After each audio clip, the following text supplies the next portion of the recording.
Welcome. Pembiayaan modal kerja pada akad istisna.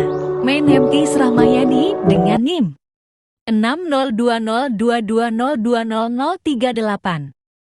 Simak dengan baik. 1, 2,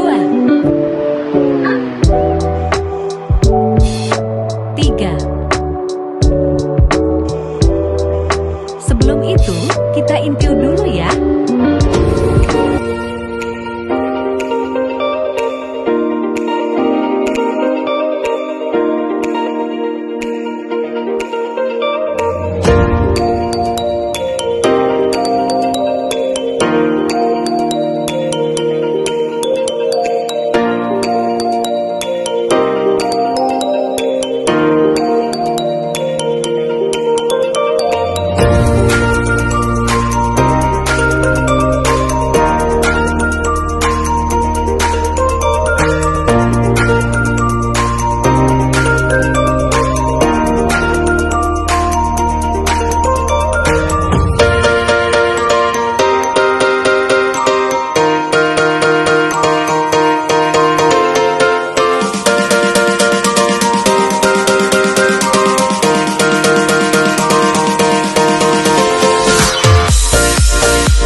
Assalamualaikum warahmatullahi wabarakatuh. Perkenalkan, saya atas nama Rahmayani, Prodi Ekonomi Syariah kelompok 2 semester 6. Di sini saya akan mengerjakan tugas mata kuliah dari Manajemen Keuangan Islam yang dipandu oleh Bapak Dr. Syafarudin SAG MSI selaku dosen mata kuliah. Kemudian di video ini saya akan menjelaskan mengenai pembiayaan modal kerja pada akad istisna. Pembiayaan modal kerja atau PMK merupakan pembiayaan dengan periode waktu pendek ataupun panjang yang diperuntukkan bagi para pengusaha yang membutuhkan tambahan modal kerja sesuai dengan prinsip-prinsip syariah. Dalam hal ini, modal kerja biasanya digunakan untuk kebutuhan membayar biaya produksi, membeli bahan baku, perdagangan barang dan jasa, pengerjaan sebuah proyek pembangunan, dan lain sebagainya. Waktu pembiayaan modal kerja maksimum 1 tahun dan dapat diperpanjang sesuai dengan kebutuhan. Selanjutnya, berdasarkan akad yang digunakan dalam produk pembiayaan syariah, jenis pembiayaan modal kerja ini dapat dibagi menjadi 7. Pertama, PMK Musyarakah, PMK Mudharabah, PMK Murabahah, PMK Salam, PMK Istisna, PMK Ijarah, dan PMK KAR. Kemudian yang akan dibahas dalam video ini adalah pembiayaan modal kerja istisna. Pembiayaan istisna ini adalah penyedia dana dari bank kepada nasabah untuk membeli barang sesuai dengan pesanan nasabah yang menegaskan harga belinya kepada pembeli atau nasabah, dan pembeli atau nasabah membayarnya dengan harga yang lebih sebagai keuntungan bank yang disepakati. Kemudian rukun istisna. Rukun istisna ini ada yang pertama, penjual atau disebut dengan sani. Tugas sani dalam jual beli istisna adalah membuat atau menyiapkan pesanan sesuai dengan kriteria. Mereka berhak menerima pembayaran sesuai harga barang, baik secara tunai atau melalui cicilan. Kemudian ada pemesan atau mustasni. Peran pemesan dalam akad istisna adalah sebagai pihak yang memberi kriteria pesanan dan melakukan pembayaran. Kemudian ada ijab kabul. Ijab dan kabul adalah pernyataan dari penjual dan pemesan yang membentuk suatu akad. Yang terakhir, objek akad atau masmu. Objek akad ini adalah barang yang dipesan. Agar transaksi dapat dilakukan, maka harus ada kejelasan terkait apa dan bagaimana wujud pesanan. Selanjutnya ada syarat istisna. Selain rukun, hal penting yang harus kita ketahui sebelum melakukan akad istisna adalah ada syarat. Yang pertama, pihaknya berakal dan cakap hukum. Kedua, ada kejelasan terkait kriteria objek akad. Maksudnya, pemesan harus memberikan kriteria rinci terkait bentuk, ukuran, warna, serta fungsi barang pesanannya. Kemudian ada keleluasaan dalam melakukan jual beli.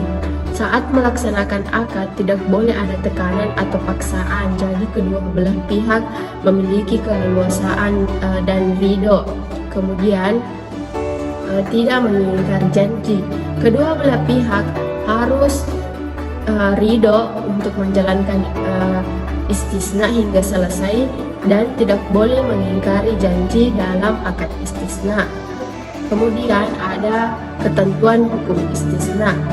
Selain hukum dan syarat istisna, pelaksanaan akad ini juga harus berlandaskan atas hukum nasional, yakni SAK ETAP dan PSAK nomor 104 tentang akuntansi istisna. Adapun ketentuannya, yang pertama, saat akad dilakukan, spesifikasi dan harga barang harus sudah disepakati. Kemudian harga barang tidak boleh berubah kecuali atas kesepakatan kedua belah pihak. Selanjutnya, spesifikasi harus jelas terkait jenis, mutu, ukuran, dan jumlahnya. Kemudian akad tidak dapat dibatalkan kecuali atas kesepakatan atau kondisi yang menyebabkan batal demi hukum. Yang terakhir, jika nasabah tidak mewajibkan bank membuat sendiri pesanannya, bank dapat menggunakan istisna paralel, yakni meminta pihak lain untuk membuatnya. Berikutnya ada materi skema pemesanan dalam istisna. Skema dalam pemesanan istisna ini, yang pertama, pembeli memesan barang ke penjual, kemudian penjual membuat barang tersebut dalam jangka waktu yang telah ditentukan, dan apabila barang telah selesai, maka diserahkan ke pembeli. Selanjutnya, materi mekanisme pembayaran istisna. Mekanisme pembayaran pada istisna harus disepakati dalam akad dan dapat dilakukan dengan cara: pertama, pembayaran di muka secara keseluruhan atau sebagian setelah akad namun sebelum pembuatan barang. Kemudian, pembayaran saat penyerahan barang atau selama dalam proses pembuatan barang. Cara pembayaran ini dimungkinkan adanya pembayaran terbilang sesuai dengan progres pembuatan aset istisna. Kemudian pembayaran ditangguhkan setelah penyerahan barang. Kemudian kombinasi dari cara pembayaran di atas. Selanjutnya, resiko pada pembayaran istisna. Proses manajemen risiko pada Bank Islam dapat diawali dengan melakukan tahap penentuan konteks. Pada tahap ini, semua hal terkait dengan rincian manajemen risiko diperjelas dan didefinisikan. Tahap penentuan konteks tersebut bertujuan untuk memperoleh gambaran menyeluruh atas parameter dasar, ruang lingkup, dan kerangka kerja manajemen risiko.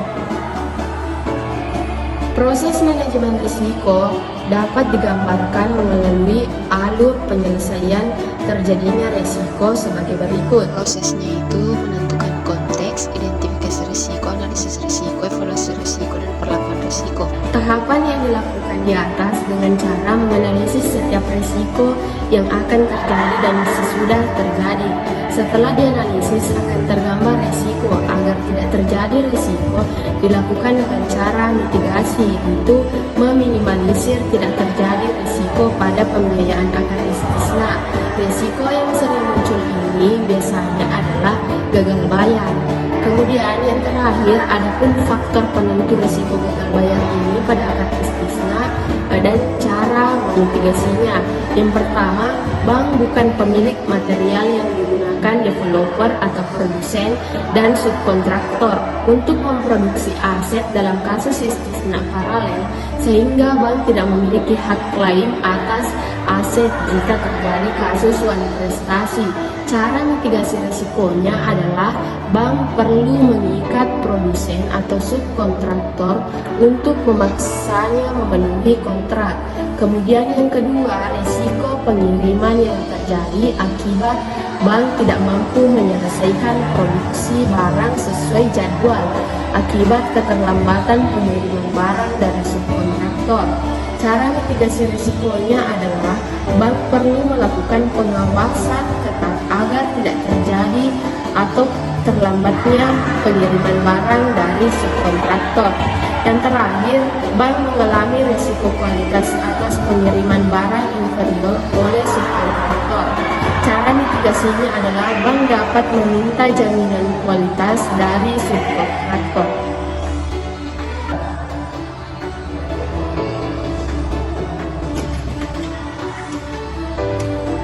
Itulah tadi sedikit pemaparan video dari saya mengenai pembiayaan modal kerja pada akad istisna. Lebih dan kurangnya mohon dimaafkan. Wassalamualaikum warahmatullahi wabarakatuh.